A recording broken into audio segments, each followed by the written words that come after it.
We were flown in as kind of the spearhead of a larger force to explore the terrain overlooking Khe Sanh. And my company was sent up Hill 861, which overlooks the base there, in April 1967, and it turned out that we stumbled in the middle of a NVA regiment occupying that hill who had been there for some time, building a pretty elaborate bunker complex. And so we locked horns there and were heavily engaged for several days. And one of my big disappointments in life is I never stood on top of that hill. We were pulled off on the second day, and airstrikes were brought in. They dropped 250,000 tons of aviation ordnance on top of the hill, and I'm sure it's not the same elevation that it once was. And later forces went up and occupied the hill, and then carried the fight on to adjacent hills where there were equally bitter battles fought over a period of, well, all that summer, 1967. All this activity kind of foreshadowed the real siege of that base the next year, when the North Vietnamese sent down 2 divisions and really invested that base with a encirclement and attempt to overrun it. What was typical of the Marine Corps fight for battle for Hill 861, and what was not typical?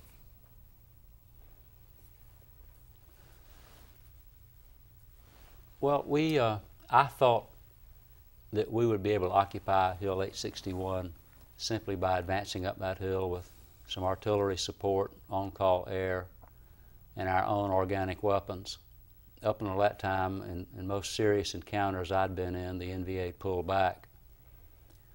This time they didn't pull back. They were well prepared for us, and within the first couple of hours I'd taken a lot of casualties and was not able to disengage.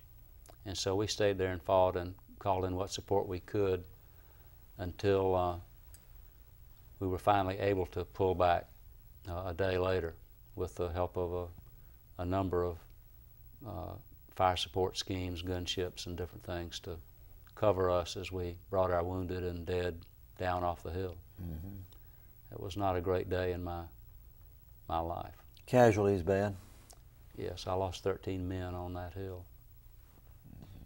What is that like when you're a commander and you know you've lost those men? How do you deal with that? Well, it's pretty devastating.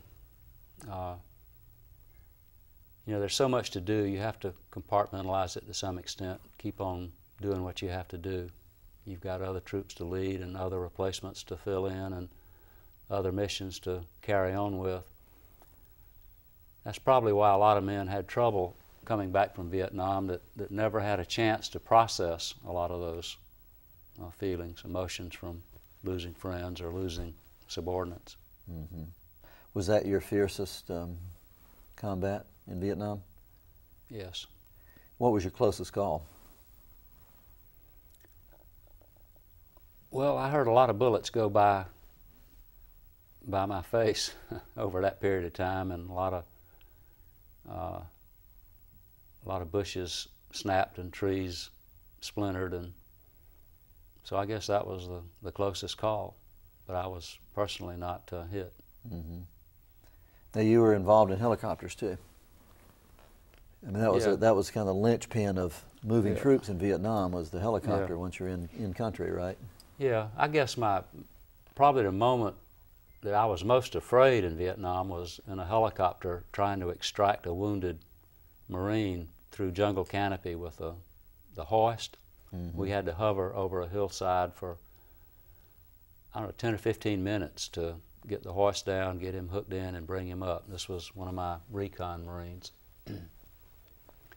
And all of a sudden, you know, it was very noisy in the helicopter, and all of a sudden holes started appearing in the skin of the helicopter from enemy small arms. And that's the most vulnerable feeling I've ever had, just sitting there minute after minute and just trying to finish the job. And these helicopter pilots, that was their life. I mean, they flew around every day watching holes appear in plexiglass in front of their face, and they kept on flying and kept on coming down to do what we asked them to do. My helicopter pilots are my heroes from that war. And you could hear those rounds hitting that skin of that helicopter. No, you couldn't hear it. You just see it. That's the helicopter. The engine noise was too loud to hear the small arms fire. You just look around and see holes.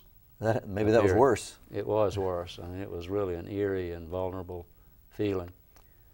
I've written about World War II aviators that flew over Germany day after day with that kind of thing from flak. And to me, they're just unbelievable heroes to keep going day after day with facing that kind of, being that vulnerable for that long, hour after hour. Well, there were a lot of American heroes in Vietnam, too. We have a few more minutes, and we're talking about what you've written about. You came home, finished your tour. You served as in different Marine duties after Vietnam. You were an aide in the White House for almost a year, is that right? Several years, 2 years. Several years, okay. During the Nixon administration. And eventually, after you retired, left the Corps, and you taught and commanded ROTC at Navy ROTC at the Citadel. Well, that was actually my last Marine Corps duty at the Citadel. I seriously thought about joining the faculty at the Citadel, but I finally decided to come home and go into business instead when I left the Marine Corps. Well, and along the way, you also managed to marry Lonnie Hillwig of Pennsylvania and had 4 children, and started a second career, which you're very successful at now, as an author and a public speaker.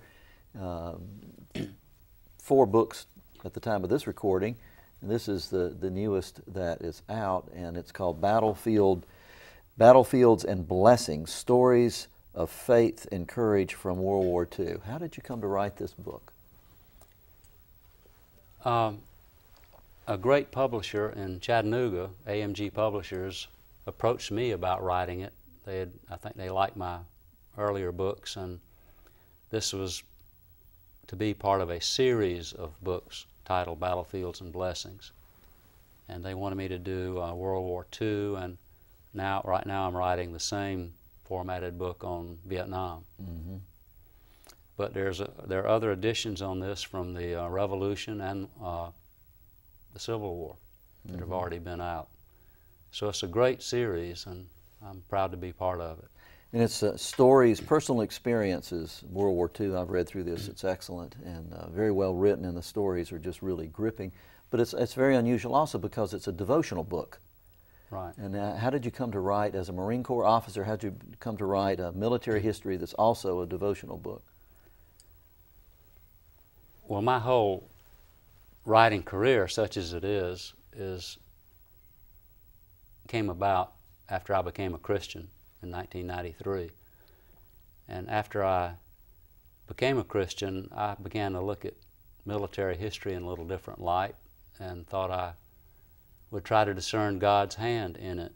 And that's kind of been my life's work since then. This particular book explains a lot of the miraculous events that saw us through World War II, but mainly it's individual stories of faith and courage with appropriate scripture every day. It's a different story every day. And it's been received well. It's won several awards, I understand. Yeah, I'm proud of that. The military writers gave me an award, and also the Branson, Missouri Veterans Week celebration, they have a book contest, and they gave me a first place award in that. Well, congratulations on your... If I could just mention, I'm not sure who will see this interview, but I am working right now diligently on the same book about Vietnam, and I am really looking for stories from Vietnam veterans of faith and courage from that war, and I've talked to a lot of people, but I'm still looking for new material. And they could reach you by contacting the Center for Military and Veteran Studies here at Coastal Carolina University. Okay. Well, congratulations on this work, and thank you for your service, and it's an honor to have you here, and thank you for coming. Thank you, Rod.